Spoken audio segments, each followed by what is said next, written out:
What's going on, everybody? It's Gallup checking in here. So I was doing the wheel bearings on the Integra, and I did them about 1 year ago, about the same time, in March, I'd say. And I completely forgot that I actually, I was doing like a little experiment, and I put Koyos on one side, and I put Centrics on the other side.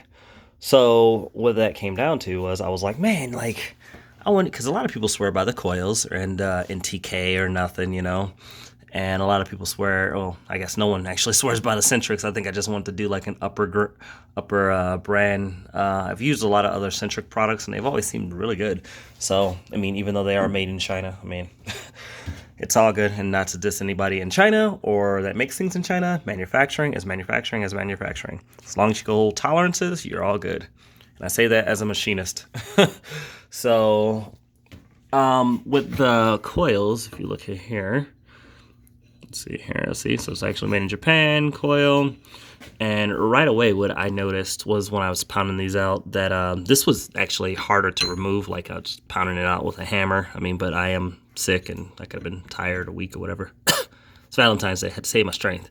Anyway, I noticed that the grease in here was a lot thicker or like less runnier, if you will. I don't know, just seemed just grease. I don't know, like a thicker consistency of grease than was in the Centric here. And it's not saying that the Centric, the grease broke down or anything like that. The balls still look really good.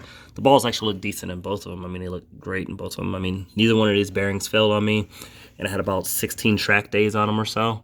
And it's not like I be really nice to the car either. I mean, it's 16 track days plus probably about 10,000 miles on it, probably if not more. I mean, I drove to Atlanta and back. I went a couple different places, I daily drove the car, whether it was raining or not. I didn't care. Because it's a street car, yeah. Street champion. Anyway, but you can see that the grease was a little bit just different in here. So it's not saying the grease broke down or anything. I mean, you can still see it has its green color.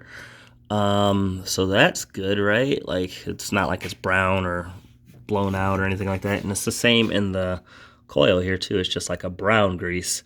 So obviously when I pounded it out, I didn't really care too much about the super cleanliness of it. I had on gloves when I was banging it out. You can see once again, or another difference between the two is the coil has like a has a thick lip on it for this side to like a grease boot to keep all the grease in and keep the contaminants out.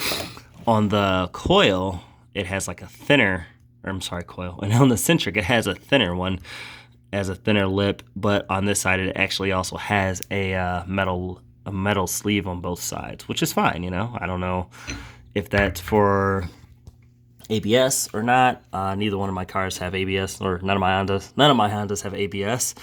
The Integra did have ABS originally at one point, but I removed it because it was broken and the wires were all twisted up in the wheel axle anyway. I was not replacing it. So I'm sure it has something to do with that, but as you can see here, it looks just fine to me. But yeah, looks pretty good. And like I said, neither one of these failed or anything. So you can see this one's still stamped made in China. This is another box that it came in. So this isn't the original box, but this is the box that it would have came in. I keep a Duralast one in my pit box just in case I'm stuck somewhere and I need to replace a wheel bearing. Because, Hondas, the engine will never break, but the wheel bearing just might. So it's a pretty cost-effective AutoZone unit. I want to say the Duralast comes with lifetime warranty, but hopefully I'll never have to use it. It doesn't look like it'll be too track ready, but it might save you and get you back home if you have the capabilities to press a bearing in on the side of the road if you needed to. With this also, I noticed that they both weigh about the same. I mean, it's just me, kind of feeling the weight of it. Not saying I have a scale or anything like that. But I did notice also when, after reshooting this video for like the 5th time now, the coil has 14 bearings in it, and the Centric here has 15 bearings in it. So if you're OCD like me, and you only want to do even numbers, the coil's the way to go, right? Just kidding. but I'm not an engineer, so I can't really say that, you know, the displacement of how many bearings is better than another one. I'm not exactly sure. Typically, more isn't always better, but sometimes if you get disperse load differently, it could be better.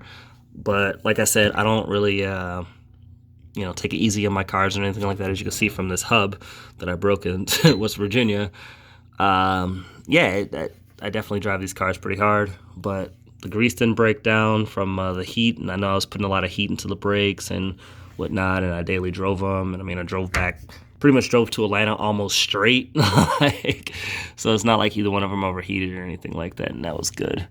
And you can see the grind marks on the bearing, so you can see the precision, even from the Chinese, or you say from the Chinese, and you can see from this one a pretty precision ground, which is good, you know, that's what you need in a bearing. As for price-wise, I think the Koyo goes from like $40 to $50 typically, wherever you can find them online. I mean, if you look on eBay, I want to say 40 to 50 bucks, or Amazon, or, you know, like an online store. I did not check irunoem.com. I'm not sure if they run these exactly, but I have a teammate that works for NTK, so yeah, you know, might have an inside plug line on some NTK bearings. For the Centric bearings, I do know that they, for this exact part number, they're about $13 to $14 on Rock Auto. Plus, you know, shipping, obviously. So, I mean, I think you can get away with like a set of 2 for 30 something bucks, you know, shipped. Not a bad deal. As you can see, it's still pretty good. I don't know if they come with any type of warranty, but, you know, at that price point, you can change them once a year like I typically do, as I was told to do by a lot of Honda greats that come before me. They said, change your bearings. And I said, oh, okay, so I got to do that? Like, that's not typical maintenance on any other brand of car I've ever owned, but all right. But these bearings are pretty decent, pretty nice, and I really like actually both of them. So you can see this was another Koyo bearing that I broke the hub in, actually. And so the bearing actually did not fail. It was the hub that broke. I'm not sure how that happened, but it was a Koyo Japan. Yeah, so yeah, it worked out good. With that said, let me know what you guys think between Koyo and you know, or whatever the bearing you guys like. Yeah, SK out. Well.